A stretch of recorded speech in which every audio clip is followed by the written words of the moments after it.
Hello and welcome back to Plot to Go. I'm Jack, I'm Owen. and this is episode 3, a Buffy-sized episode of reviews. A lot of options. A lot of options. We are going to be talking today mainly about Babygirl and A Real Pain, but we also have small reviews for We Live in Time and Maria. As I've kind of been saying in the last few podcasts, this is just a super busy time for the UK with film distribution because it's horrific, so everything gets dumped in January. So hopefully, even if you haven't seen any of these movies, you'll get an idea of what you should go see in the cinema, because there is that much that, a little helping hand on what's worth it's not that bad. Yeah, although I do think we're at a period of time where it's January, and so if everything's coming out that is supposed to be good, there's going to be a lot of options anyway. Yeah. But they're not always good. Not always. Sometimes just because it's an awards movie doesn't mean anything. True. Which we'll get into. So first off, we're going to talk about Babygirl, our main course for this episode. If you haven't heard of Babygirl, it is the follow-up to Helena Rain's last movie, Bodies, Bodies, Bodies, which I'm a big fan of. I enjoyed it, but I didn't think it was anything particularly special. Rachel Sennett, that's all you need. She's special in everything. And this movie follows Nicole Kidman as Romy? Is that her name? Hang on, let me It's a really odd name. It is. I don't remember that name getting said in the film. And Harris Dickinson is Samuel. Nicole Kidman plays Romy, who's like this high-powered CEO who is kind of unhappy in her marriage with Antonio Banderas. And she starts this affair with this very young intern at her work.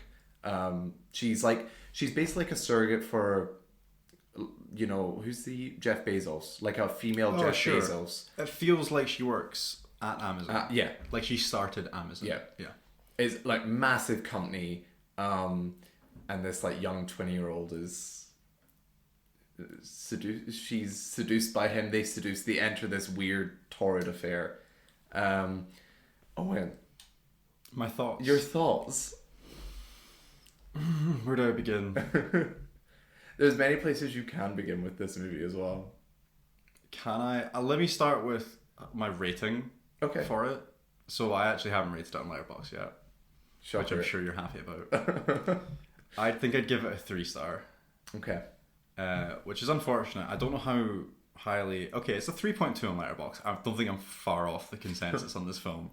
Honestly, I thought it was going to be one of those films that I didn't enjoy and people rated it a lot higher.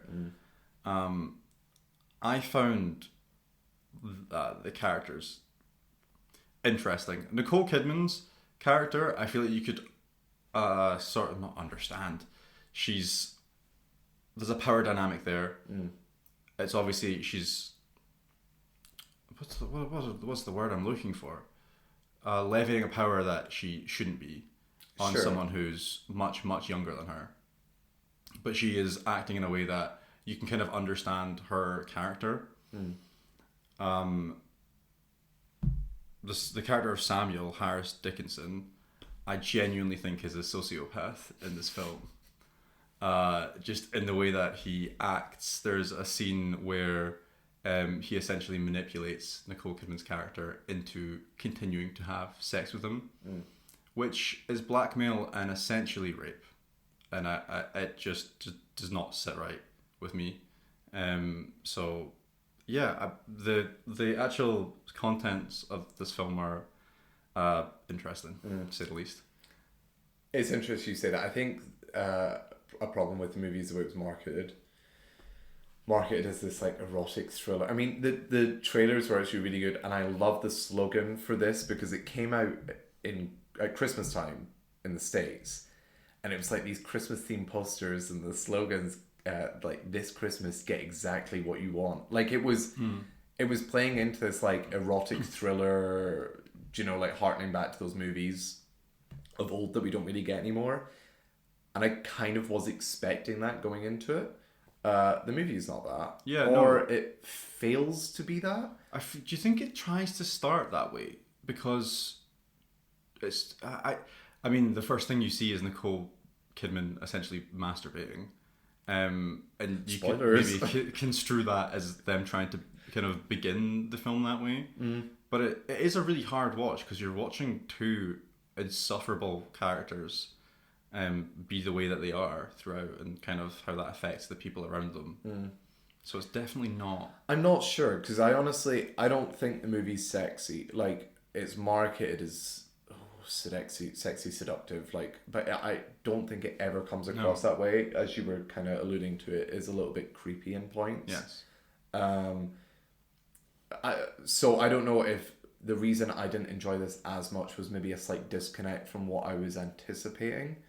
I do think it's an interesting character study on Nicole Kidman's character because you're not really afforded the same level of depth to Harris Dickinson's character. And maybe that's where the problems lie. That's kind of what I was getting at, where you can kind of understand her character. Yeah. You don't, I wouldn't say you feel for her anyway, because you know it's bad and you're like, it's just a terrible thing. I disagree slightly. What, the power dynamic? So I do feel for her. The one thing that I think the film is good at is the messaging behind it, which I think is very simplistic. It presents itself initially as if it's going to tackle some sort of social commentary in like this really interesting way about power dynamics and sexual fantasies and stuff, but I think ultimately what it ends up doing is the simplest version of that, which sucks. But I don't think that message is bad.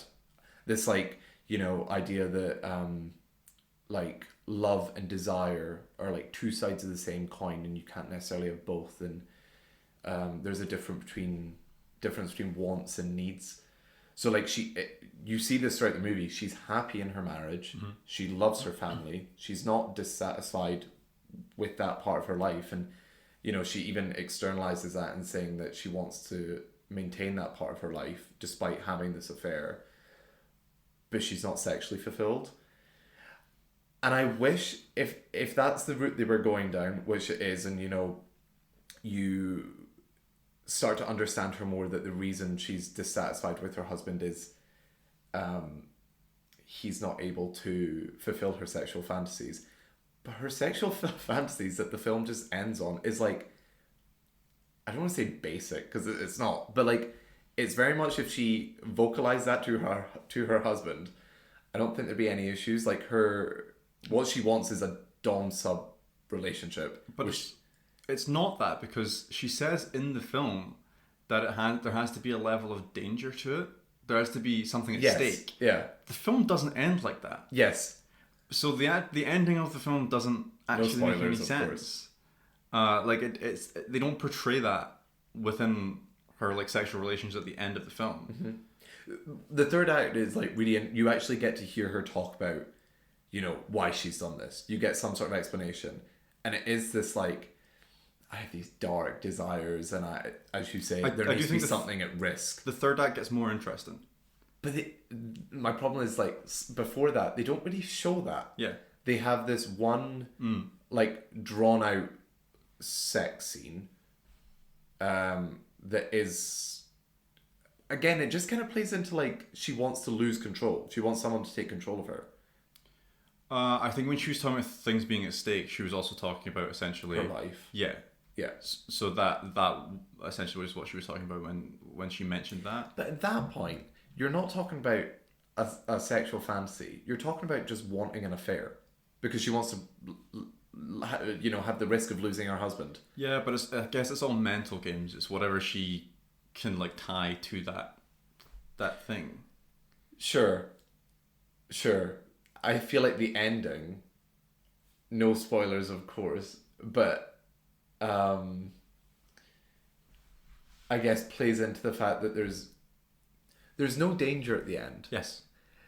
One of my issues with the film is that this film just gets really interesting, as you're saying, in the third act, and then ties itself up in a neat little bow, like nothing fucking happened, and you're like, what? How? But that ending, there's no risk. Yeah. And all she's doing is, how do I say this, like reminiscing, Sure. and that's getting her off. So like there is no risk. It's like all she wanted was an affair. I don't really understand. There's a line in this film where Harris Dickinson's character says something along the lines of, like, your understanding of sexuality is like so basic or so outdated, and that's fine and all. Like, saying that is fine in the film to try and get that message across, but then ending the film in the way it did, I don't think like actually encapsulates that idea at all. I think that roots itself in the movie a lot. Is you are following these characters and they're interesting in certain scenes, and then suddenly you're just told something. You're like, oh, this is the way you should be feeling, but I don't. So there's like a Disconnect. Yeah, which sucks.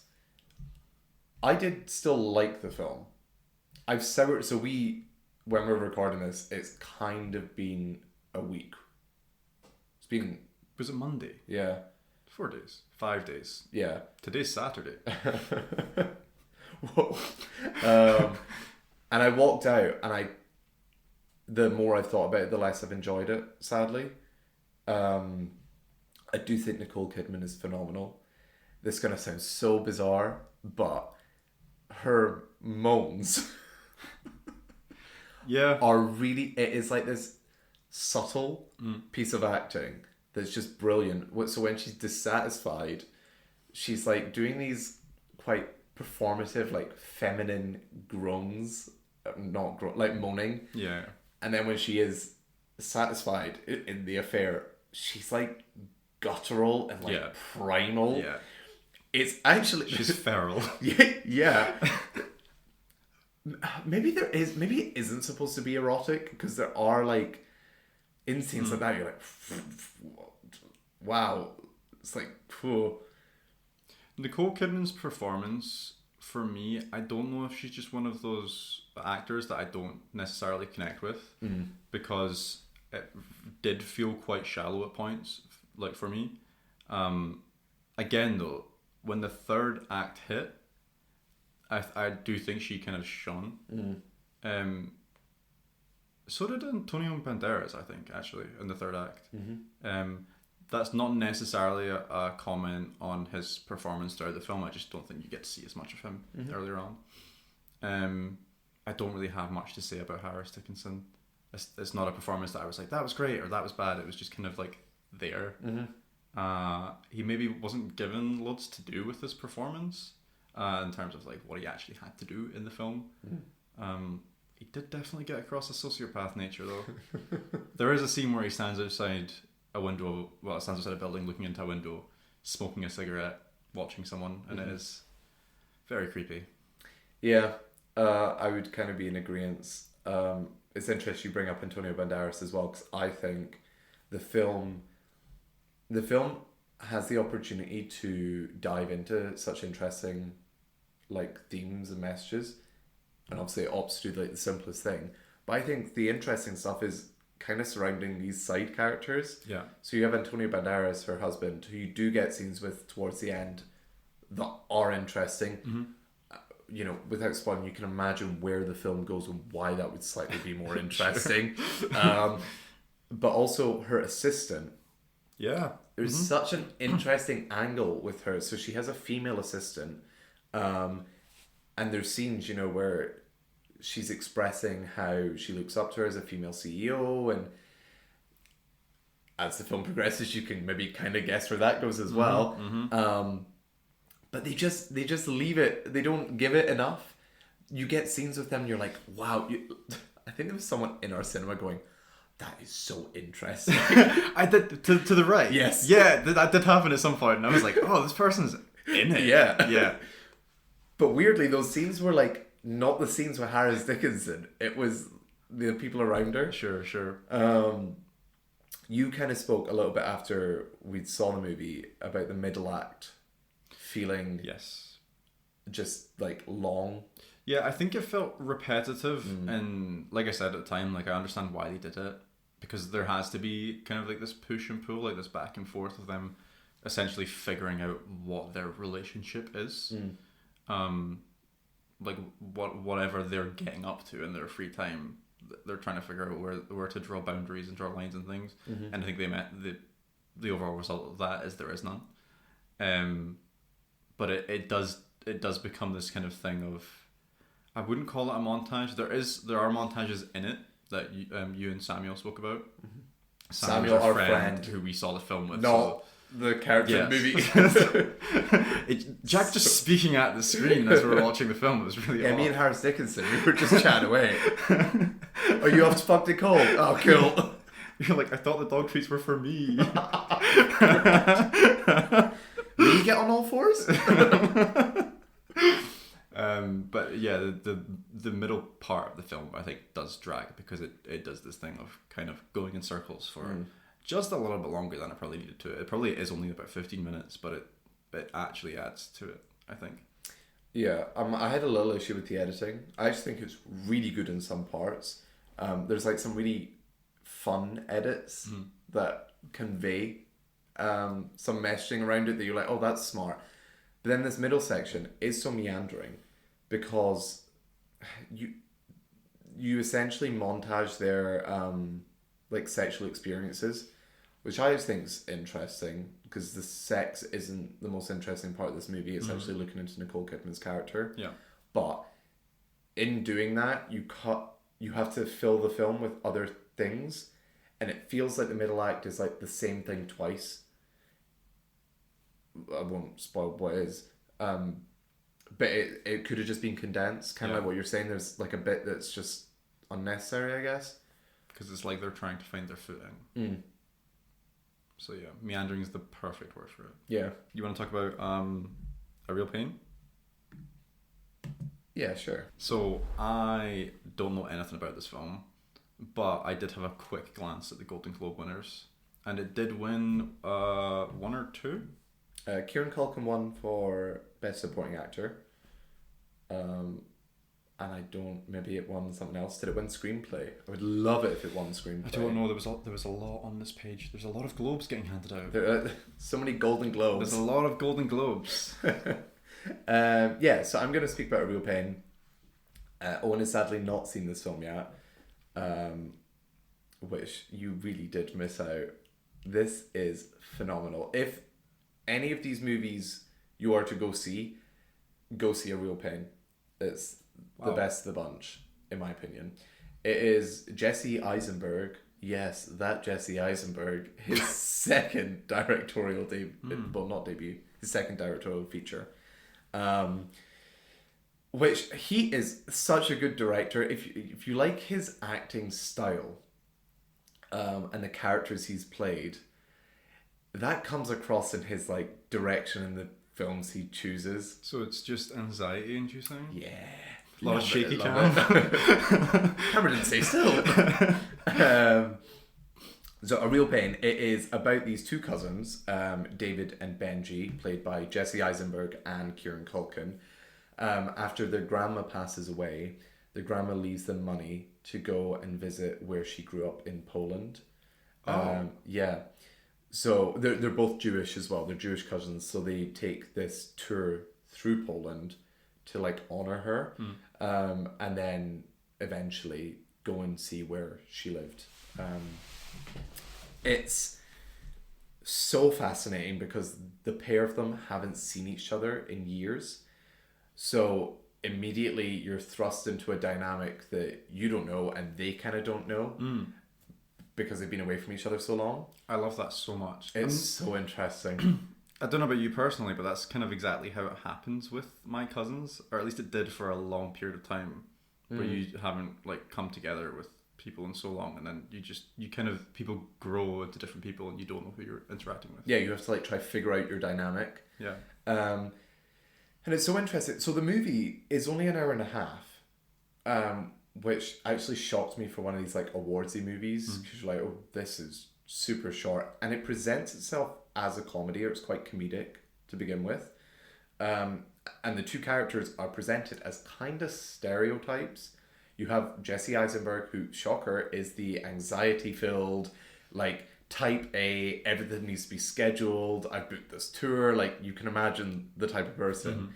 Kieran Culkin, I mean, if you've seen Succession or any of his interviews, you kind of get a sense for his like chaotic persona. Yeah, witty, edgy, kind of that sort of person. He's that kind of distilled into this character initially. So you think, oh, he doesn't want to plan anything. He's just going to show up at the airport like 5 minutes late, like, you know, all this stuff. And as the film goes on, you realize that the two of them are far more complicated than you're initially presented with.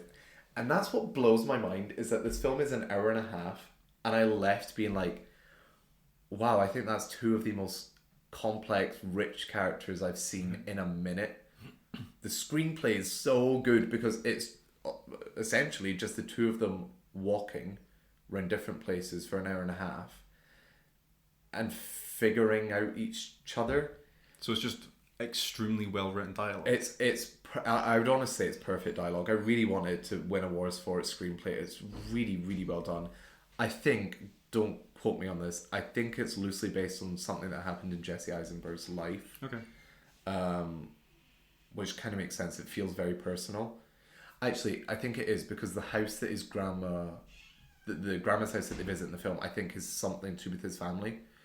But yeah, you just kind of follow these characters a little bit more. Do you know what's so interesting? I think on the surface as well, when you meet them, you would go, oh, I'm Jesse Eisenberg or I'm Kieran Culkin, like type A, type B kind of thing. And I left being like, I see myself in both of these people completely at like different moments in my life. Maybe that's just a me thing. No, I know what you're talking about, because you said something about one of the characters and then it reminded me of you. Oh God, what did I say? And then I thought, no, you're not one of, you encapsulate both, and I think I do too. So I think... What did I say that reminded you? The neurotic type A. But the two sides of the same coin kind of thing. Or not the same coin. Yeah, I think everyone's two sides of the same coin. Sometimes people lean into one more than the other at different points in their lives. Or, you know, relationships that are around you cast you in a certain way. Mm-hmm. Like, to certain people, you are the type A person, or you are the aloof person that's got nothing going for them. Yeah, absolutely. God, that was two ends of a spectrum. Yeah, definitely. But like, that's what everyone is, and just depends when people catch you at points in your life or points in your week as well. Uh-huh.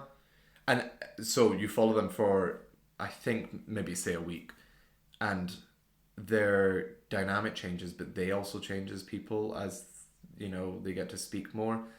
I'm looking a little bit at the description, because there is like a major plot point that surrounds the film that I guess isn't advertised, so I won't go into that. I won't say that, but yeah, you uncover something about about both of them, but about one of the characters specifically as the movie goes on. Say about halfway through, and in my brain I was like, oh, I know where this is going because it's a movie. So in that way that's like, oh, it has to follow beats. Sure. This has been brought up. Okay, I'm going to get this emotional climax at the end. It's going to resolve in this way. Not in a cliched way. Not in a cliched way, just in a movie way. Things forming. And also, like, not in a way that I was dreading. Yeah. Because, like, sometimes when an emotional thing is brought up in a movie, I'm like, yes, we're going to get an emotional payoff with two characters, like, pouring out their hearts. Right. And, like... You're excited for that. Well, yeah, of course. You're I'm just like, going to be in tears. Bring out the tissues. Yeah. That could be said for two different points. For Babygirl. And this film gets to a point that is this kind of like emotional resolution, but it feels unfinished. Right. So you're like, okay, we've got another little bit to go. And then the movie decides to like end. There's a little bit, but it just ends. And initially I sat and I was like, I also had like tears in my eyes. Because it's quite sad. It goes from comedy to sadness very beautifully. Like, in my opinion, the best movies do can make you laugh and then it disarms you and then you're like primed to cry. Yeah, it's such a skill too, to be able to do that from like one scene to the next as well, or in the same scene. Yeah, totally. which I'm assuming this film does. Yes. Based on its runtime and what you said about it. Yeah. So you get to this final scene and you're like, okay, is this ending? Oh, it is ending. Oh, I'm sad. Like, I actually had like a weird time processing the fact that it was ending. And I sat for a little bit after. And then I left. I was like, oh, I'm not just going to sit here staring at the screen.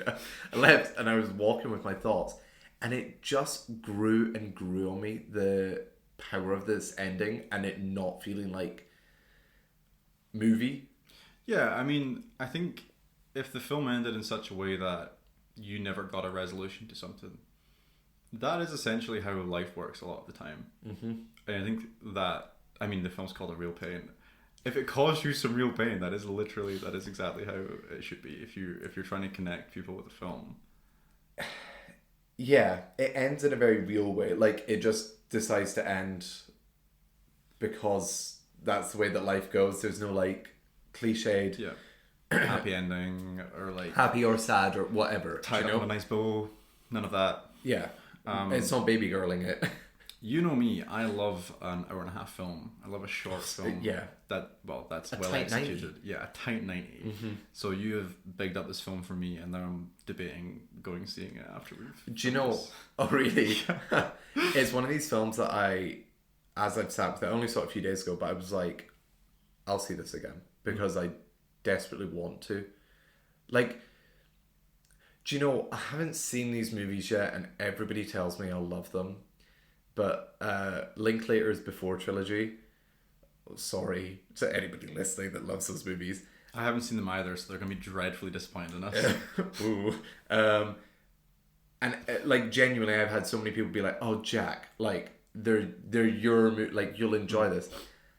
Watching this, two people walking around a city or like a country for an hour and a half about life, like, yeah, I think I will enjoy those movies. And if you do enjoy them, I think you'd enjoy this without having seen them. It's a very empathetic movie. And do you know those movies that, I mean, you shouldn't need a movie to tell you this, but I think some people actually don't realize that humans are humans and we all have stuff going on. It's one of those movies that's like, yeah, people have stuff going on. Like, what you present to the world is a choice. Yeah. But what's going on inside isn't... You can't always control what's happening. Beautiful movie. If you're close with or were close with your grandparents or siblings / cousins. I have a brother. This to me, they're cousins. They're brothers in this to me. Yeah, was very emotionally affected. Could not recommend it enough. And Kieran Culkin... Actually, the pair of them are phenomenal. Kieran Culkin's getting a lot of awards buzz, quite rightly. I think going into this, I'd heard a lot of people say that, you know, he's just playing a version of Roman Roy. He's not. What people are finding is his personality in both of those characters that he brings to them. Wildly different characters and a fucking brilliant performance here. Someone that can make you laugh and cry in a very short period of time, I feel like should be commended. But I don't think Jesse Eisenberg's getting the praise that he should for his acting in this. I've seen a few reviews from people I follow that are like, do you know what's interesting as well is a lot of people I follow rewatch this and they rewatch it very quickly. Just when I was going through reviews and stuff, which I found fascinating. It's tight 90. Of course they go see it again. Of course. I mean, you could watch this twice in the same space that you could watch Killers of the Flower Moon. Yeah. It's even shorter than Endgame. That is true. That's crazy. Watch it twice. I've completely lost... Oh, Jesse Eisenberg. Yes. He's... Again, you just think of him in a certain way. And because you kind of stay on these two the entire time... So it's really interesting. They go around with a tourist group. So there's other side characters which are great. Okay. But they allow for your main two to bounce off of other dynamics with other people. However, you stay focused on the two. I can see where the comedy might lie. Well, yeah. Yeah. Really funny comedy. So, Kieran Culkin has some phenomenal lines, like really, really phenomenal. But Jesse Eisenberg, he gets a scene that you would probably, were he to be nominated for stuff, it would be the scene. Okay. But it's harrowing, and I think it's the best he's been since Now You See Me. Not Batman v Superman: Dawn of Justice. Oh, sorry. I mean, his seminal performance as Lex Luthor. The best Lex Luthor. Is, I mean, pause. Is he the best Lex Luthor? No. Who is? It'll be the original. Shit, Superman. I haven't seen the Superman movies. Yeah, I think I've seen the first one. Maybe that's something that we need to rewatch or watch. Sorry, yeah, before the new one comes out. Yep. Because in my head, there's the Supergirl one, the Supergirl movie, the Supergirl TV show. Oh, wow, that's cool.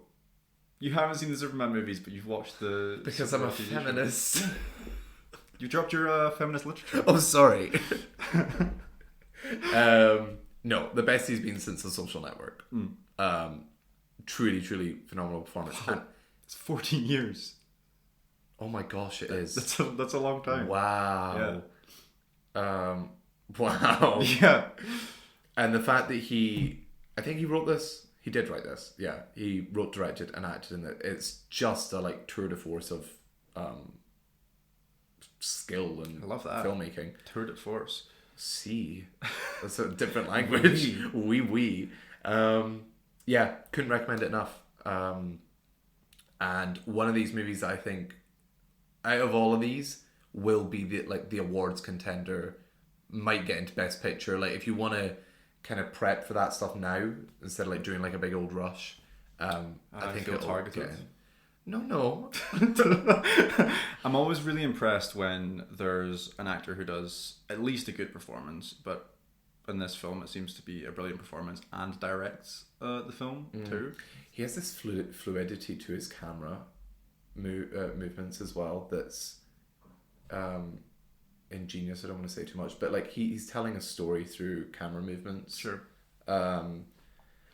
Yeah, I could go on and on about this because I just enjoyed it that much. But yeah, I'll stop myself and just say go see it.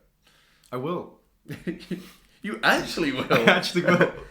Maybe you can give your thoughts next week, Yeah. like just briefly how you found it. Cool. Nice. I think now we are going to move on to We Live in Time, which came out in the UK last week. Yeah, so I actually had the chance to see this only now because obviously we're in the UK. There was an unlimited screening, I believe. So I saw this movie back in the middle of December. So to me, it was a last year movie because I got the opportunity to see it. Yeah. But it is officially for the UK. Yeah. Out last week. So, We Live in Time, and I'm just going to read the letterbox summary because it is much easier than trying to come up with something off the top of my head.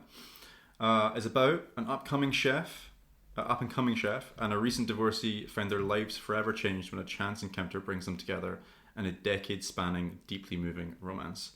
I did not realise it was decade-spanning. Oh, I guess technically it is. It didn't seem as long as that to me. Sure. Huh. Fantastic film. I don't even know where to start with it, if I'm being honest. The performances are so believable. So the two main actors in it are Andrew Garfield and Florence Pugh, who are brilliant. I feel like that goes without saying. Like you say those names and people are like, oh, okay. Yeah. Good movie then. I think Andrew Garfield's one of those people that I just connect with when I watch them on screen anyway. And Florence Pugh's been brilliant, I think, in everything that I've seen her in. Even in shitters. Or like ones that you don't Widow. like. Oh, She sure. is the best part of that movie. I don't know about her accent. What? You don't like the Russian?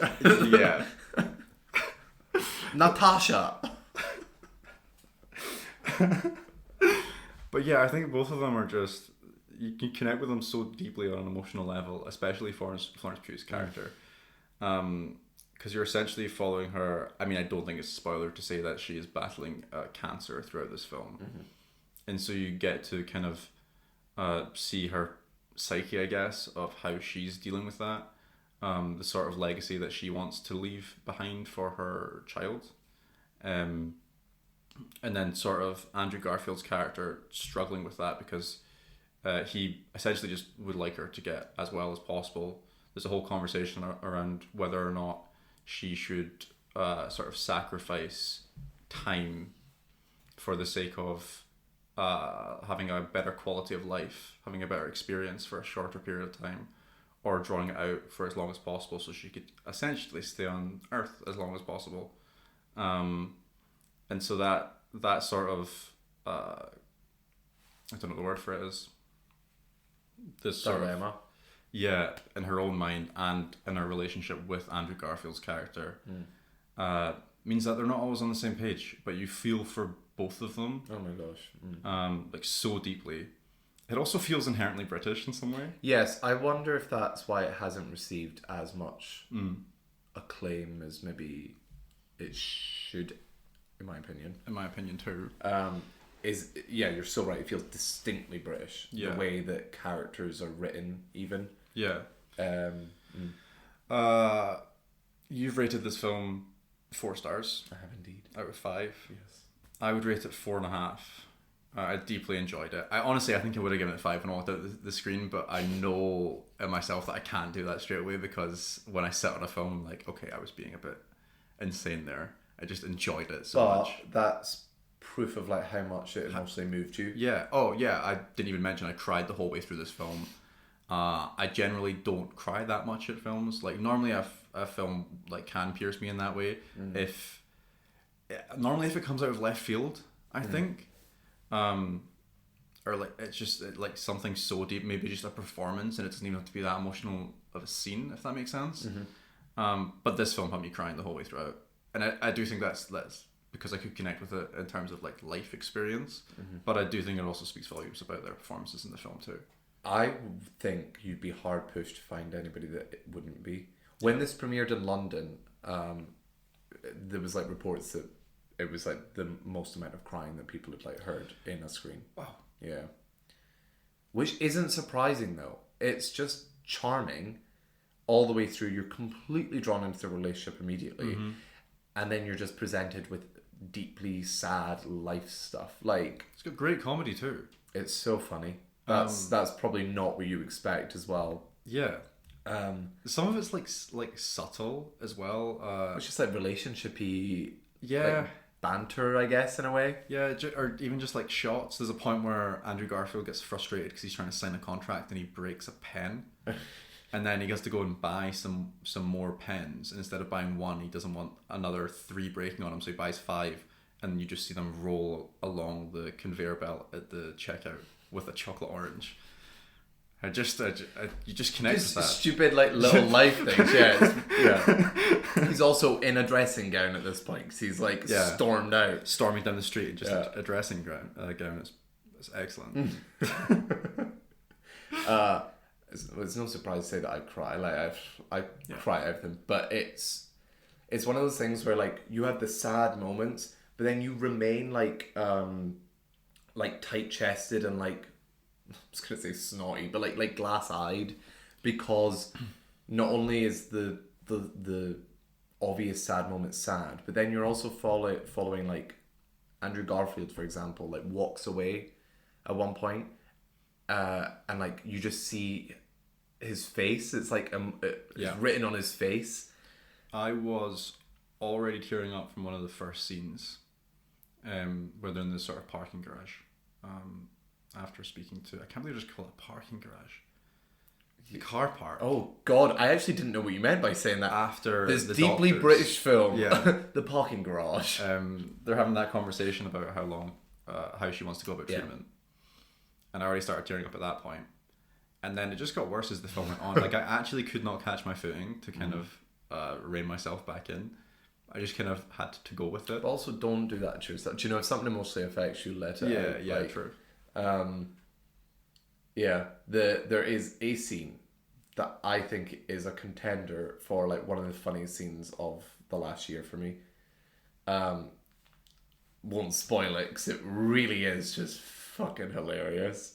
But that whole thing, kind of like what we were saying with the real pain, it's disarming Yeah. because you're charmed and it's funny, and then suddenly, like, because this is non-sequential as well, you are like, haha, immediately into crying. Like you can't find a moment of like respite. You It's are edited just so well. it's very well edited, yeah.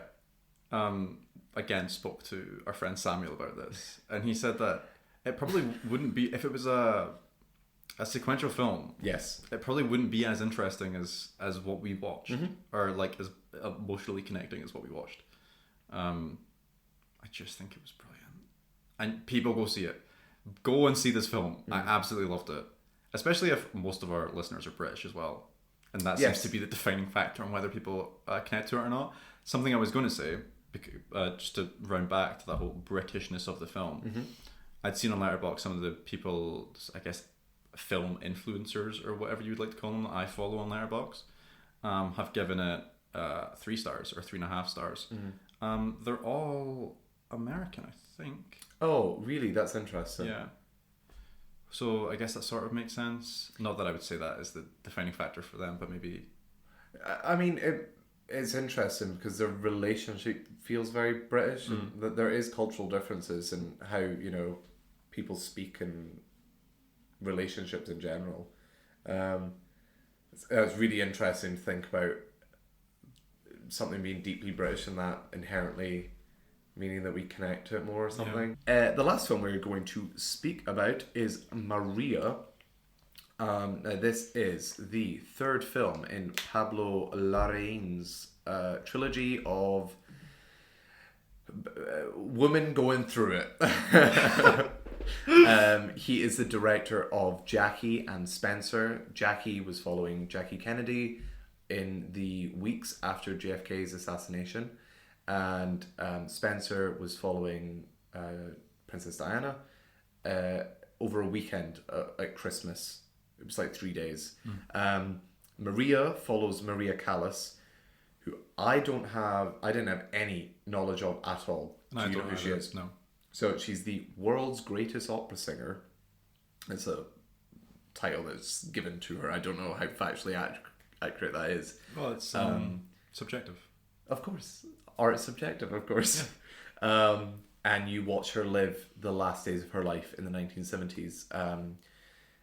And she's just confronting herself. She died quite young. I think she died when she was she was in her 50s. I don't want to say the age because I don't know specifically. And it was kind of around drug misuse, that kind of led to her demise. So you follow her in that week of her life. What I will say, I'm a huge fan of Pablo Larraín. His stuff just affects me. I adored Jackie and I adored Spencer, which isn't necessarily a common opinion to have. Is it not? I really enjoyed Spencer.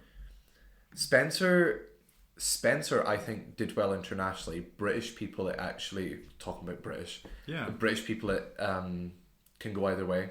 I think Diana's, for some reason, is this like, people have opinions on how her story should be told or something.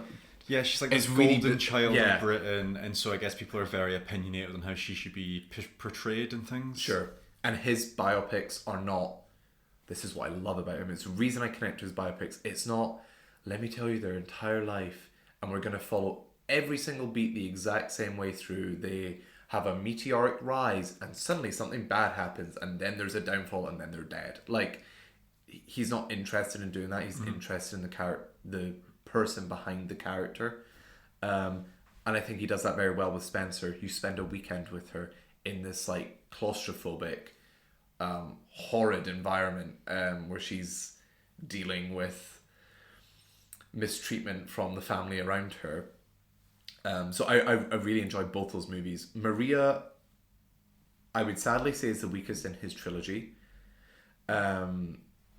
However, it is still a fascinating watch. I do. Part of me does wonder a little if the reason I connected less to this is because I didn't have any prior knowledge of Maria Callas. But when I cast my mind back to when I watched Jackie and Spencer, I don't think I had that much knowledge on the pair of them either. Sure. We don't really study JFK in the UK. And Diana was essentially before our time. Yeah. So I don't think it is that, but maybe there is a slight element of that. This film is told in a really interesting way. So she's dealing with her drug addiction.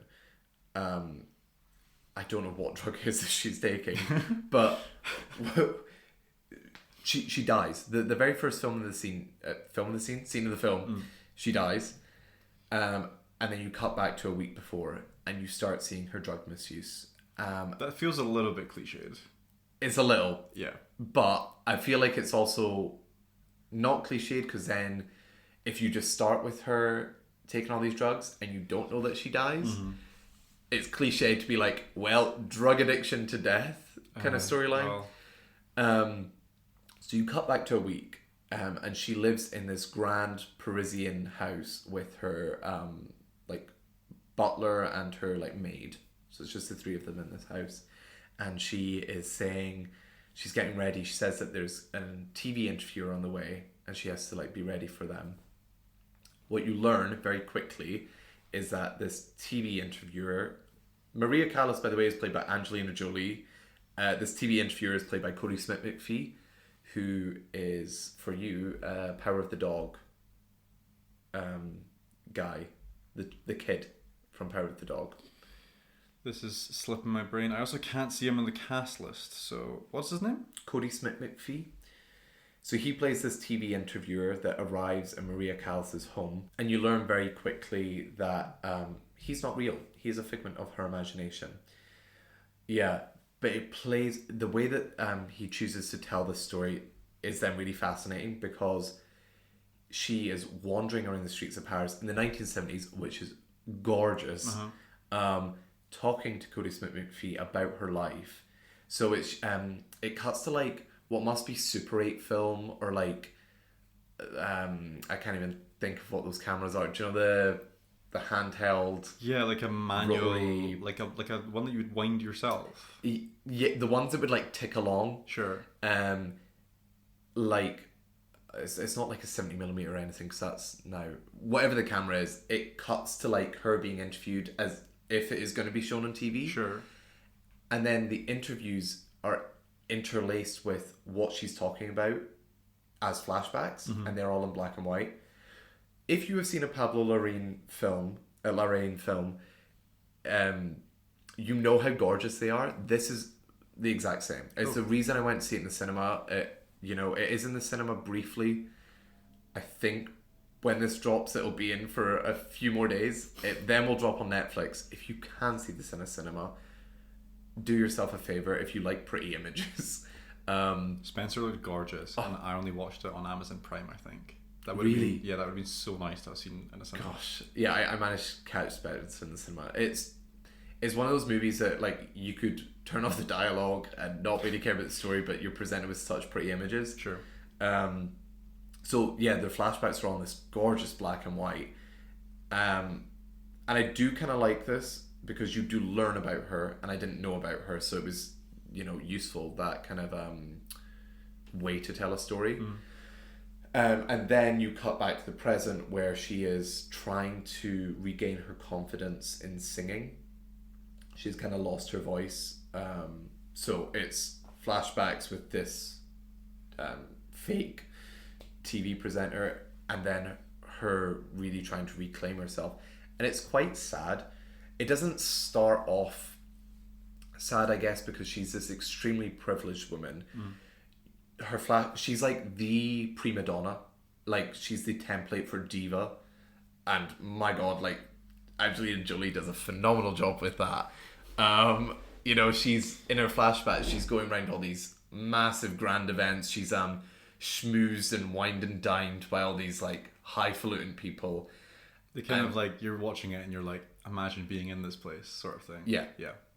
And then like you're also like imagining meeting her. Right. and being like, fucking hell, okay.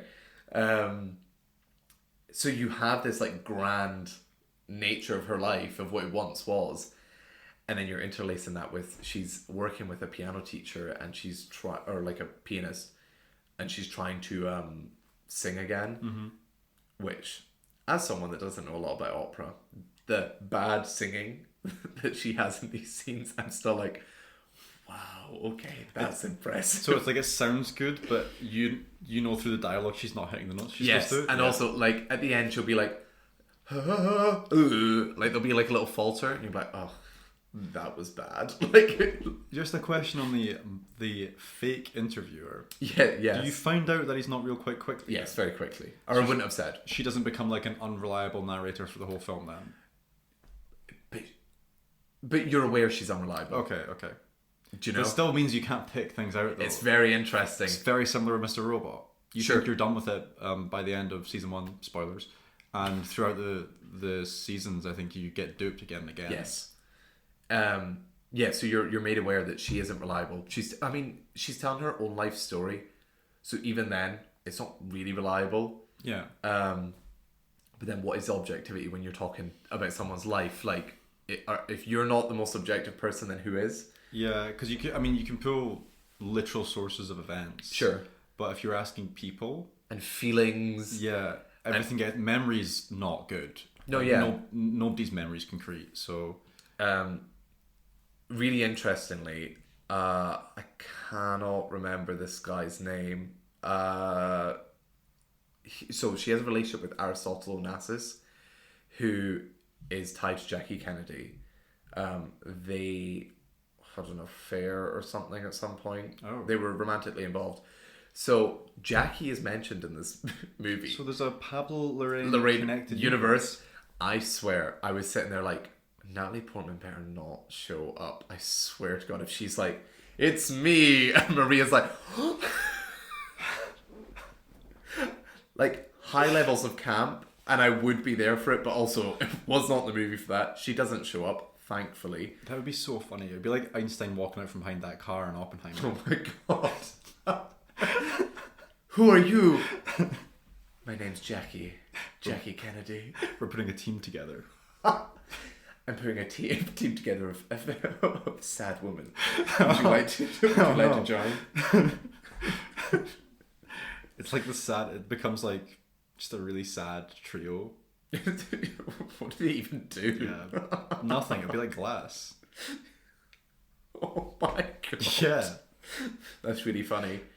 I can't wait for the Pablo Larraín's 4th movie. Yeah, the team up film. Yeah, and they're I mean, in Glass, they literally sit around in like a therapy session. That's what it would be. Oh my God. Girl, are you okay? No, girl. Yeah, as the movie goes on, you do start to feel sympathy for this woman. The like kind of facade of her diva-ness breaks down, and her diva-ness. That's an apt description. Yeah. I assume. Yeah. And you do feel for her. You do see that she has compassion, and she really is struggling with this idea that she's lost the thing that made her her.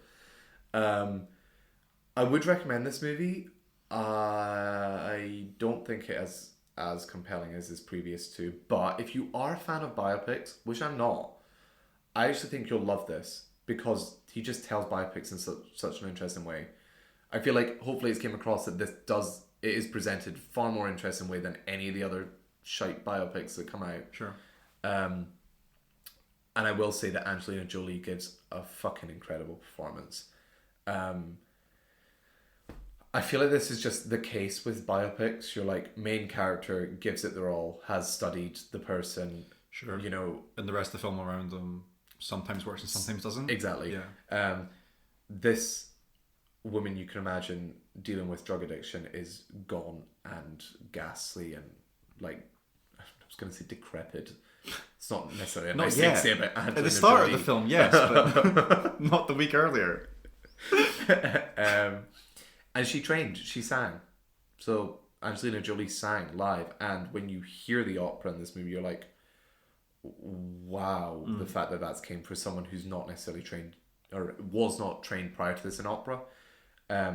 I also don't know what good opera sounds like. So Sure. um, But that would be the same for 99% of people that watch this film. exactly. So yeah, would definitely recommend it for its cinematography, its performance, and just if you're a fan of biopics. If this isn't a kind of movie that you enjoy, which I normally don't, maybe start with one of Pablo Larraín's other movies in this trilogy. And if you like them, continue on with it. If you don't like them, I don't think you'll like this.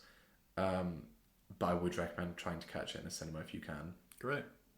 I mean, if you're backing this and you're backing the previous two, I've also seen Spencer and very, very much enjoyed it. So I do want to see this, and I recommend that people go watch Spencer at the very least. I totally recommend you watch Jackie as well. Yeah, I would rewatch Jackie actually. So we might end up watching it together. Yeah. Cool. Lovely. Okay, so we thought the thing that we talk about next is most anticipated films for this year. So I guess this doesn't even necessarily have to be, I mean, for you, I feel like it'll be what you think is going to be really good. For me, it'll just be things I'm excited for, maybe. I'm excited for some shares, probably. Yeah, just stuff that'll probably be bad. It's just going to be like a random sort of conversationally piece. We don't have like a top 10 list or anything, so we're just going to throw some stuff out there and talk about it. Yeah, because last week we spoke about our drafts. Yes. And a few people really liked the films that we were talking about. They heard about films that they weren't aware were coming out. So we thought this would be kind of cool to maybe mention some others that people aren't aware of. We're probably not going to mention the ones we spoke about Yeah. in that draft. Or maybe we are. Yeah. But yeah, go check out last episode if you want to hear, I guess, some of the more indie nicher ones. Yeah, the stuff we that probably will won't probably speak be about. better. Yeah. Do you have something top of mind then that you're like, I am the most excited for this? Knowing us, there's superhero films at the top of your list, and I'm in the same boat there, where like they're both two films. So it's Fantastic Four and Superman are at the top there, and they're both kind of things that I want to be good, but like could be worried about, especially Superman after that trailer. Don't need to talk about it in depth because we did talk about it last week. The Superman trailer, neither of us loved. No. But I do think it still looks interesting. It looks colourful, which a lot of people want back. Does mean it looks a little bit like a CW show, but it kind A trailer's a trailer though. a trailer's a trailer as well. Like they're not like a lot of times they're just edited by people that have nothing to really do with the film. A lot like sometimes that doesn't happen. So like for a lot of Marvel movies, they didn't do that because they tried to hide things. And the same for like Star Wars too. Like Rogue One, like the trailers were a lie for that film as well. I think James Gunn edited this trailer. Do you think? I think. Because I think he spoke about, like, I'm editing it. That doesn't surprise me, to be fair. Which, yeah. I feel like he's going to be very hands-on. I'm quite grateful for that, to be honest. That's what gives me trust in it, is that it feels like he's like, this is my movie. It's a star. It's like, there's so much around it that there's pressure on it, which is a good and a bad thing. But I hope it's a good thing for him. Sure. Who knows? Yeah, I don't. The superhero movies are at the top of my list just because I am hopeful for them, and also I'm at this point. The Fantastic Four is there because I'm invested in this universe. Yeah. Some people aren't, and they have just tuned the fuck out. I have spent so much, like, our childhoods. It's spent watching the MCU. Do you know, like, I think you could ask a lot of people, like, what got them into film. Yeah. And a lot of people our age, that might be their answer because that's true. Is the stuff that you're taken to as a kid. Fantastic Four specifically as well. In terms of like comic book nerds and stuff, they talk up this family as being like a powerhouse in the Marvel comics. Like comics that people absolutely love because when they're executed well there, like they are like the team. They were like the first superhero family or whatever. Yeah. And even we went back and watched the old Fantastic Fours. Love and them. obviously the last remake was an absolute shitter. Oh yeah, not that one. No, yeah. But the two prior to that were still enjoyable. Yes. And I genuinely do like the first one. So I think if they can execute something better than those, we could be in for a good Fantastic Four film. Again, there's not a lot to go on, but as I kind of said last week, director, cast, and the like story that they've revealed, everything is selling me on it. Even like the way that they're promoting it at the moment, so there hasn't been a trailer, but how they're going about it feels different, like markedly different. Yeah, it's quieter actually. Mm-hmm. That it's what they've put out there has been more subtle. Yeah. But it's probably because of how far away it is. Even though it's supposed July. to be this year. Interesting. It would be nice if they threw out one trailer that Super Bowl. contains enough, and then like another one that they try and not show too much essentially, because I hate that. I'm going to throw another film in here. Mm-hmm. I don't know why I'm scrolling for it, because I know I want to talk about it. The new Mission Impossible film, Sure. because neither of us enjoyed the last one. Yeah. Do you think it'll be good? No. Okay. Right. Objectively, I think it will be good. I think it will get critical acclaim. Yeah. The concept of that part one is shocking. It's all of the AI. The AI, stuff. and they go to the club, and there's an AI on the screen. It just In the feels... club, we're all watched by AI. Did you get the script early? Yeah, that's exactly what it is. Yeah. I love blanking on her name, Hayley Atwell. Oh yeah, whatever she said. Wasn't particularly compelled by her in Right. Mission Impossible. I don't know. I am excited for it to conclude, but then there's also rumors that Tom Cruise is like, I want to keep this going till you're 90. I think I liked her in Mission Impossible. I just like her, but it might have been the way that they brought in her character, because they essentially removed the character just to bring her in. yes, And then had I think a middle portion of the film with her and Tom Cruise that was quite prolonged. Mm-hmm. So maybe I think her performance was probably good. oh yeah, it wasn't bad, but it was like you'd built up such a good team of people in Fallout, Especially because you talked about the last trilogy last week. Or was it the week? I'm confused now. You talked about that last week, and they have been more consistent with building up the characters throughout those films. So to kind of move on and bring in a new one, and getting rid of an old one, because bringing in a new character isn't necessarily a problem, but replacing someone, sometimes you undo some work that you've done. And maybe that's where a lot of the problems in that character lie. I don't know. Very excited for it to just be a Mission Impossible movie. Yeah. In that regard, but the last one, like I don't think you could say that for that, because I had problems with the stunts. yes, Because the bike going up we watched the behind the scenes for that in the cinema at some point, and he goes, it's so much more impressive in real life. You watch it in the film, the ramp is now like a CGI cliff, and he goes off the cliff, and then he just parachutes, and it's really impressive in real life, but in the terms of putting that on camera, it doesn't come across in the same way as being on the plane in the fifth one, the parachuting in the sixth one, the running around the Burj Khalifa in the fourth one. Like, not all of those outdo the latest stunt. the best stunt. Probably is the best stunt, yeah. And you kind of expect like an upward trajectory, but it seemed like a... I think as well, coming off of Fallout, and Fallout's so good. Yeah. Fallout's the best Yeah, in that series. Sorely disappointed. Had it not... Do you know what's interesting? Had they not marketed it as part 1, part 2, and this was just... no, I guess this film still ends with like a part 1 conclusion. Yeah. Were they separate stories, I'd be far more excited about it, but because it's continuing on, it's... I don't know, hard. What do I want to bring up? There's so much that I'm excited for. Maybe I'll just work down my list. We spoke about Mother Mary last week, and I gave a full description of that. Yep. So Moving on. very, very excited. And maybe we want to speak about Begonia, because we didn't speak about that. Okay. Yorgos Lanthimos has a new movie coming out, and he's collabing again with Emma Stone and Jesse Plemons, and I just think the three of them make such good films together. The description sounds so bonkers. 2 conspiracy-obsessed young men kidnap the high-powered CEO of a major company, convinced that she's an alien intent on destroying planet Earth. Like, weird Yorgos, but like, not weird Yorgos drama, weird Yorgos comedy, and like sci-fi elements. It does sound a little bit bizarre. By a little bit, I mean a lot. I feel like there's not a filmmaker that I'm aware of or have watched yet that makes films that are kind of as crazy as his ones.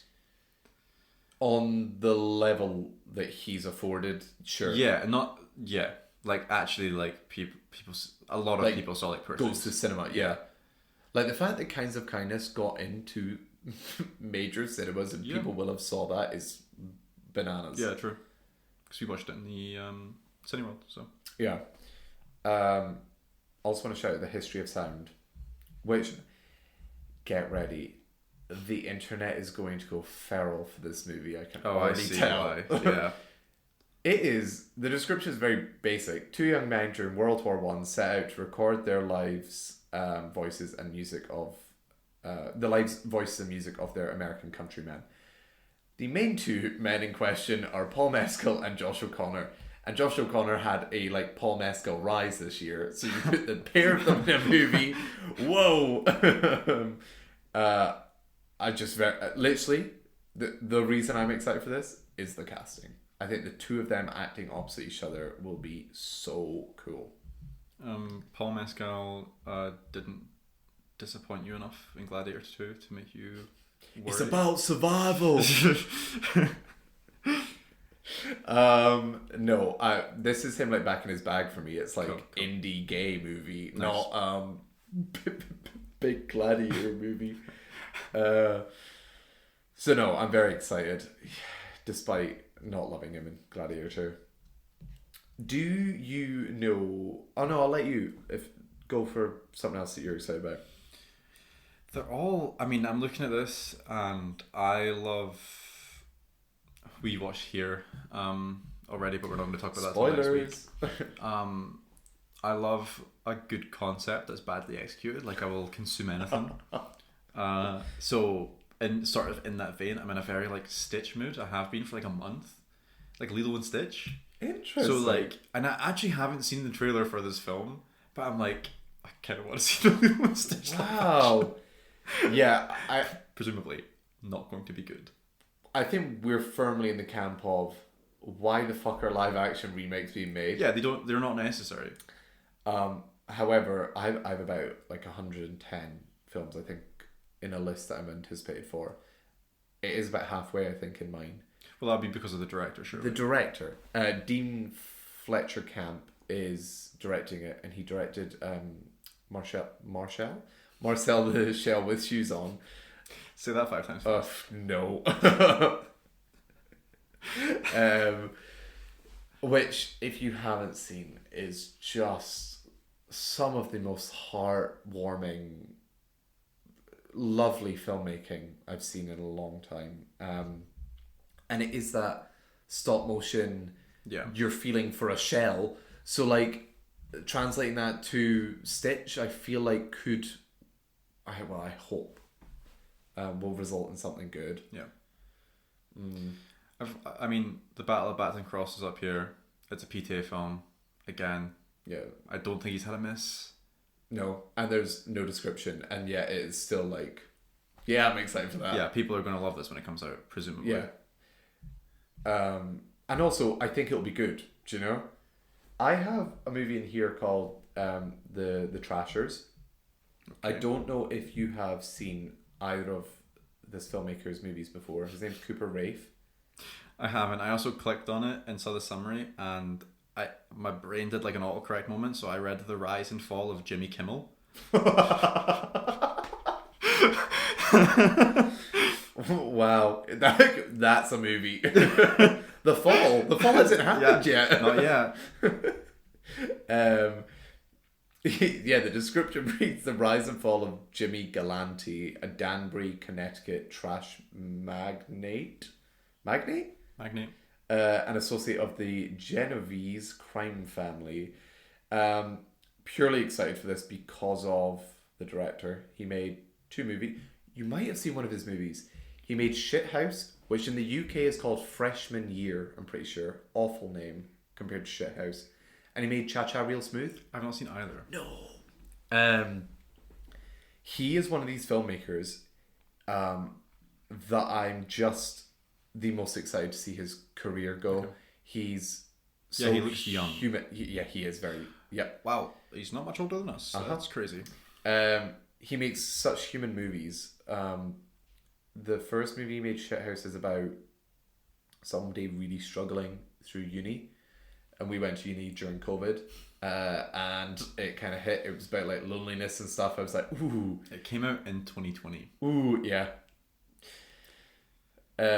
Fun. And then Cha Cha Real Smooth is about a guy who finishes uni and then doesn't know what to do with his life. So, well, just like these like really human movies that you can connect to the characters. This is a little bit different from him. It's very much a genre movie, so I'm excited to see what he does with that. And the casting has David Harbour and Cooper Hoffman, who is Licorice Pizza guy. Oh, cool. So I'm quite excited. I'm gonna throw in. Well, actually, this is a this year movie for us, but The Brutalist. Yeah. So obviously, I was trying to catch up and see who had won what in the Golden Globes and everything. It's done very well. Yes. And then I was like, why is this film out? Like, where is this film? And then I checked, and it comes out January 24th or something here. Yeah, we're in a few weeks. So I'm quite excited for that. So excited. I think just for the reasons of the acclaim it has, purely. I'm also excited for this movie. It's called One of Them Days. I don't think this will be good. I really don't. But it is starring Keke Palmer and SZA. And it's coming out soon. It's coming out in a few weeks. The description reads, best friends and roommates Drew and Alyssa are about to have one of them days. When they discover Alyssa's boyfriend has blown their rent money, the duo finds themselves going to extremes in a comical race against the clock to avoid eviction and keep their friendship intact. It's a buddy comedy with Keke Palmer. That's all you need to sell me on this. Yeah, I feel like you do love a buddy comedy as well. I love it. Like, just two people dynamic. It's Keke Palmer is one of the funniest people on the face of the earth. SZA's really fucking funny as well. Their interviews have been brilliant. And it's produced by Issa Rae, who, if you have not seen Insecure, it is one of the greatest TV shows to ever be made. And its praises are not sung enough. She's a really, really interesting filmmaker in person. Yeah, Jack has only mentioned this show to me about 3 times prior. So, and have you watched it? I haven't watched it. I haven't watched much TV recently, Jack. So busy man. You got something else that's popping out for you? Not particularly, to be honest. There's a lot of stuff here that I'm just not in the know. So I could rattle off a few. Yeah, why don't you just give us a quick list of random things that you're excited for. Cool. The Life of Chuck premiered at TIFF last year, and it won the audience award. Cool. Normally when that happens, it's then pushed for Best Picture, and it sometimes wins Best Picture. Like, there's a correlation between it, but they decided to push it to this year. It's starring why am I blanking on his name? And I'm looking at his face. Tom Hiddleston, Mark Hamill, Chiwetel Ejiofor, Karen Gillan, our Scottish Queen. Stanbook, Karen Gillan. She's going in the Stanbook. Yes. Because actually, we'll get to them, but there needs to be more Scots in there. James McAvoy's going in there straight away. Okay, the two of them, they're getting added. Yeah. Brilliant. Love Karen Gillan is so underrated. If we're talking about Marvel as well, she gives a really nuanced, good performance and like an arc of her character, and she's caked in this robot makeup. Yeah. The fact that she gets kept for Endgame is fantastic too. Yes. Love her. Yeah. It's by Mike Flanagan, who is like the horror guy for Netflix. Oh, Karen Gillan loves horror as well, I think. This isn't horror. Never mind. So he's going a little bit of a different route, but he made like Haunting on Hill House. Surely he's going to bring aspects of that into this film, though. I'd imagine so. The major movie that he made was what's the sequel to Doctor Sleep? Oh, He made okay, that, which cool. is really good. Just talked about that the other day, not the film, the book. Oh, fun. Yeah. Description reads, a story told in reverse, starting with the end of Chuck Krant's life and moving back in time to show how he lived that life. And apparently it's phenomenal, so very excited for that.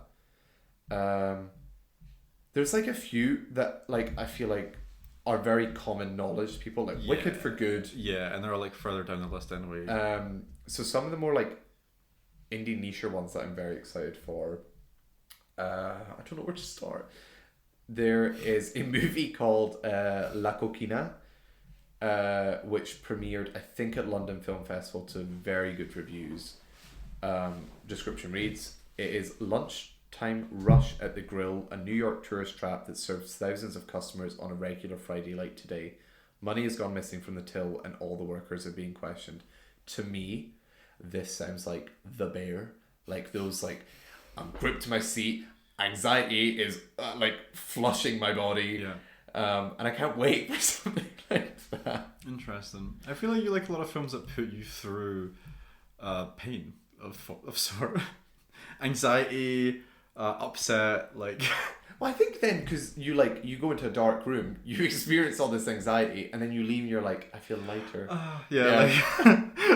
We go into the like freezing fucking cold, yes. and I'm like, life is wonderful. That's not true in Scotland whatsoever. You No. go out and it's pissing with rain and it's windy and cold. Yeah. And then on a summer's day, you don't want to go into the cinema because it's a summer's day and you want to enjoy the heat. Yeah. If there is any. Rare. Yeah. The Governesses sounds really cool. There hasn't been a lot of information on this. 3 rebellious governesses upend the household they work in, inspiriting the minds of the males in their care, igniting the imaginations of the bohemian couple who employ them, and abandoning their charges for erotic adventures. Just got a really interesting cast. The 3 of them are Lily Rose Depp, who I am more excited for now, having seen her in Nosferatu. But when I made this list, I was excited based off her role in The Idol. The Idol's a bad show, but she's a good part of it. Is that the Weekend one? Yes. Cool. Yeah. Ho Yeon, and then Rennie Reinsev. I don't know how to pronounce her name, but she was the worst person in the world. That was her. Sorry, she was in The Worst Person in the World. So something excited to look out for. A Big Bold Beautiful Journey. This comes out very soon. Found out very recently. Didn't realize it was this quick. The cast: Colin Farrell, Margot Robbie as the leads, and then you have Jodie Turner-Smith, Phoebe Waller-Bridge, Brandon Pereira, like a lot of other really cool actors. Description is quite blank. An imaginative tale of 2 strangers and the extraordinary emotional journey that connects them. It's directed by Kogonada, who directed Columbus and After Yang. Oh. And I've only seen After Yang. Mm-hmm. Very much enjoyed After Yang. That's the last film that I saw in the film house before I got shut down. Oh. Yeah, 2 days prior. That's tragic. Yeah, it really was. Because we both loved that cinema and that was a really lovely experience. Watching After Yang in there and then walking out and then 2 days later on my laptop to find out that the place had been closed was that so sucks. sad. Yeah. The Wedding Banquet. I'm just excited for this because I really, really, really liked the director's last movie, which was Fire Island. It's not the most critically acclaimed thing in the world, but you know what? For anybody that's not seen Fire Island, it's like a LGBTQ plus retelling of Pride and Prejudice, set in the modern world, and it's really smart. It's shot beautifully. It's just quite nice.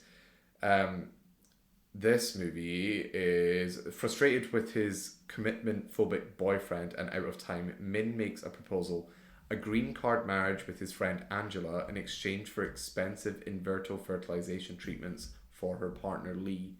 Plans change when Min's grandmother surprises them with an elaborate Korean wedding banquet. One of these like comedies that I just think could do very well because it's had a director that made something that maybe didn't get the praise it should have deserved. It felt like a little bit more prestige-y for a comedy. And also the main cast, I don't know the main person, Han Ji Chan, but it's got Bowen Yang, who I love. Find him so funny. Lily Gladstone, who was, whatever you feel about Killers of the Flower Moon, she's incredible in that. She doesn't get enough to do.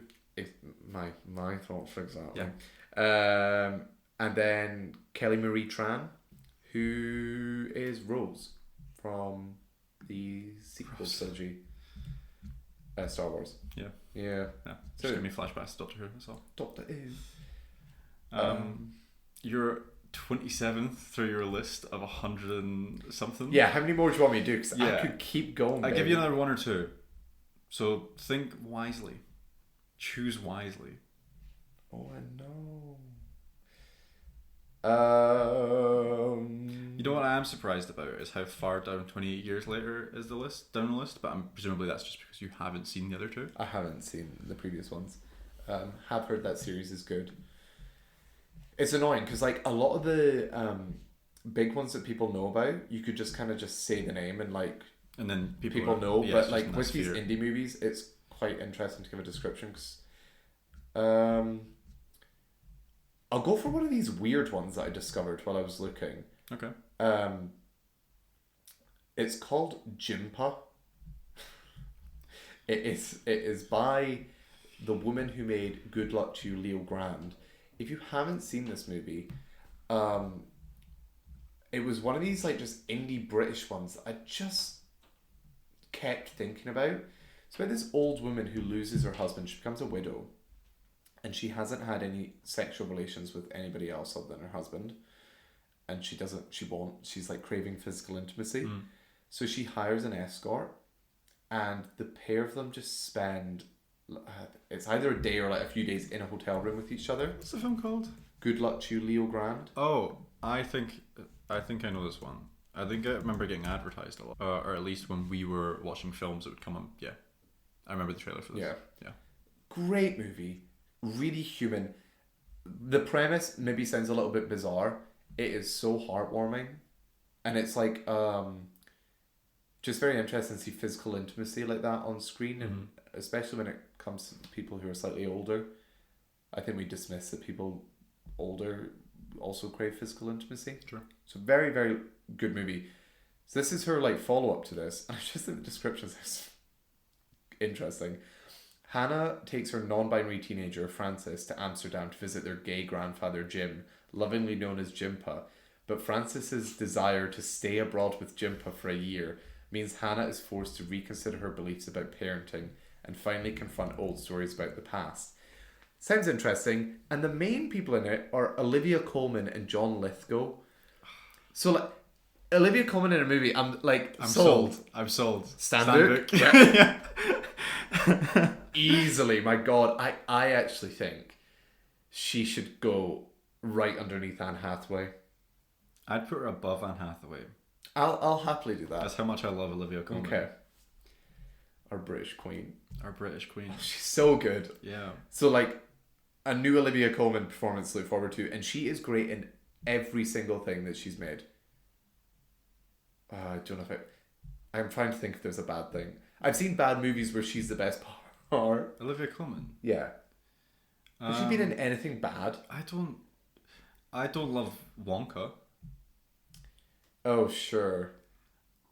She's not bad in that though. She's funny. no. It's just like her character. The characters are caricatures, so like, there's not much you do with it. She's just like funny, kind of hotel owner. That's mean. Yeah. There's not a lot going on there. Yeah. That's not her fault. That's just the way that character's written. Sure. Everything else, Broadchurch, Heartstopper. Fleabag, she's amazing. I've not seen Fleabag. She's even great in her tiny role in Hot Fuzz. Oh my God, she's brilliant in Hot Fuzz. Yeah. The bear. The Oh my moment she shows up in the bear. Yeah. Like, Yeah, things like that. She shows up for an episode. yeah. Well, And then just few. takes the screen. yeah. So In the latest episode of Heartstopper, you very much notice her lack of presence as well. Because she's just fantastic. Anyway, you got another film? Yeah. Force. One more. Do you have one as well? No, they're all. I get more excited about shitters than I do about films that I know are going to be good. And I don't know what it is. I think it's like maybe I want to see the execution of this thing to see if they try and bring it back. It's going to surprise you. Yeah. Like for example, Now You See Me 3's here. Yeah. I think I still really like the first one. I also do. The second one, I remember even as a kid not being noticeably bad. Yeah. But for some reason, that one scene of the car getting taken around the room just Cinema goes around Facebook like constantly. Like you'll find just like people that you haven't spoken to that you went to school with, like sharing that shit around on Facebook. It's like the weirdest thing. But there's been a lot of talk about like I think like actual like effort. Oh, you were telling me this, yeah. Yeah. And I don't know if that was just me seeing interviews of Jesse Eisenberg talking about it or something, but I think I don't remember if they were talking about stunts or what, but it was just like it just seemed like there was going to be more in this than they've put in either of the two previous films. So it would be interesting if they make a solid Now You See Me film. Do you know? Yeah, totally. So Totally. like stuff like that, I get kind of pumped about because it just is interesting to see if stuff that's kind of gone down the drain comes back. Would that apply to Captain America for you? No, because it hasn't gone down the drain yet. So I see what you're saying. So like the expectation is that should be good. Yeah. And the worry is that it's not going to be. It's the expectation that should be good. If you were to follow the trend of the other Captain America films. Oh, sure. Fair.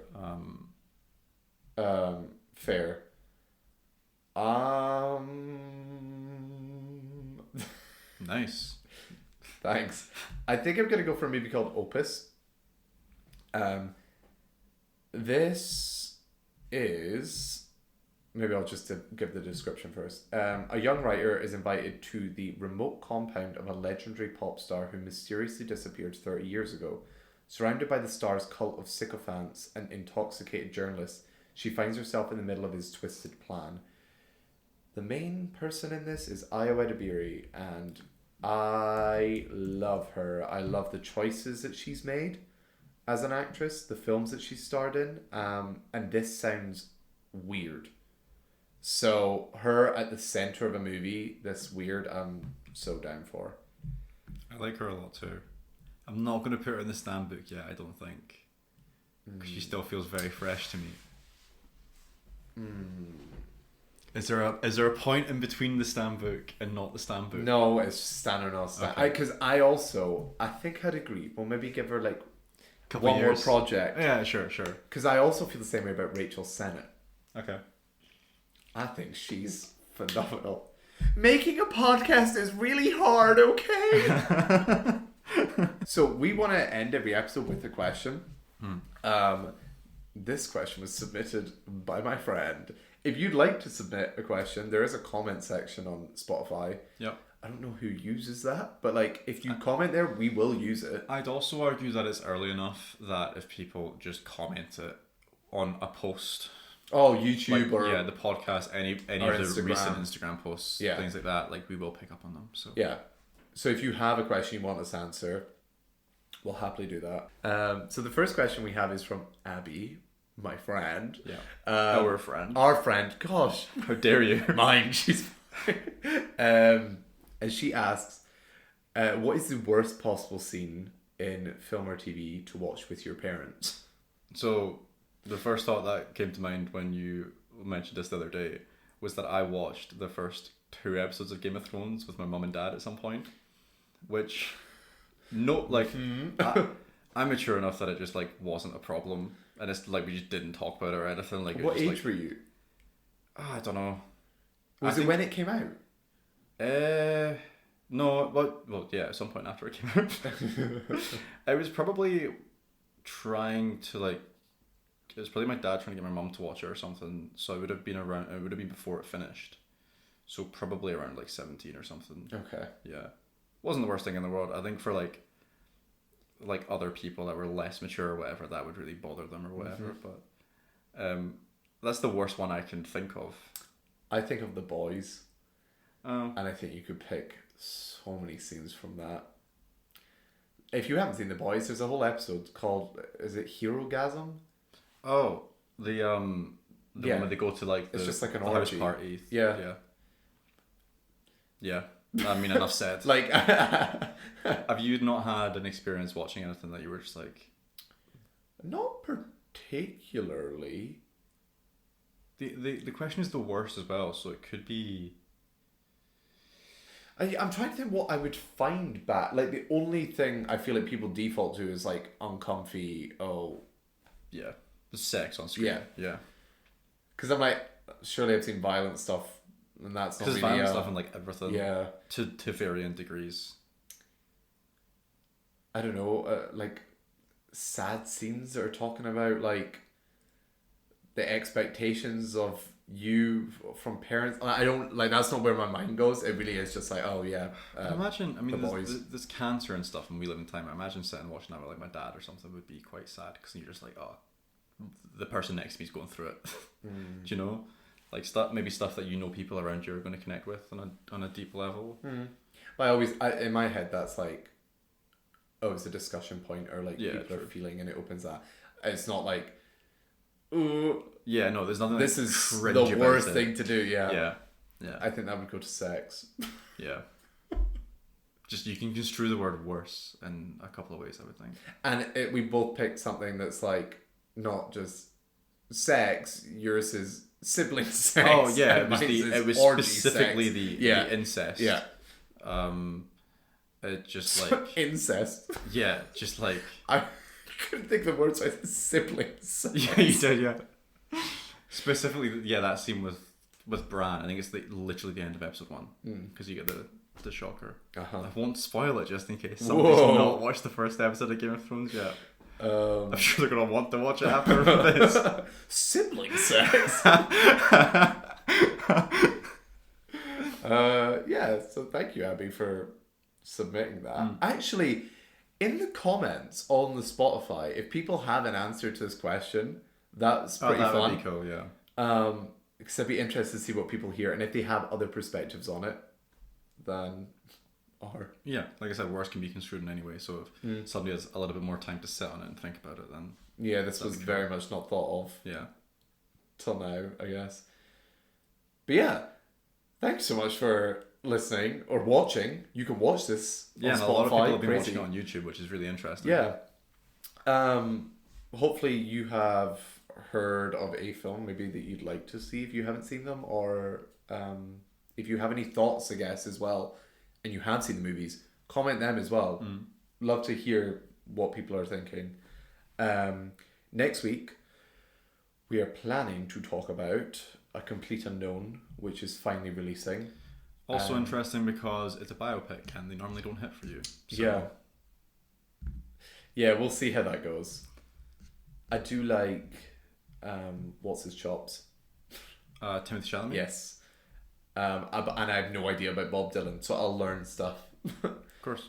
And we will also be talking about Here, which we have seen and cannot wait to talk about. Seen, and that's it. Many thoughts. So yeah, join us next week for that. Like, follow, subscribe. Follow's the main thing. Yeah. And rate us 5 stars. Yeah. Do all the things to support us, please. Please, yeah. That's it. I think. That's it. Bye.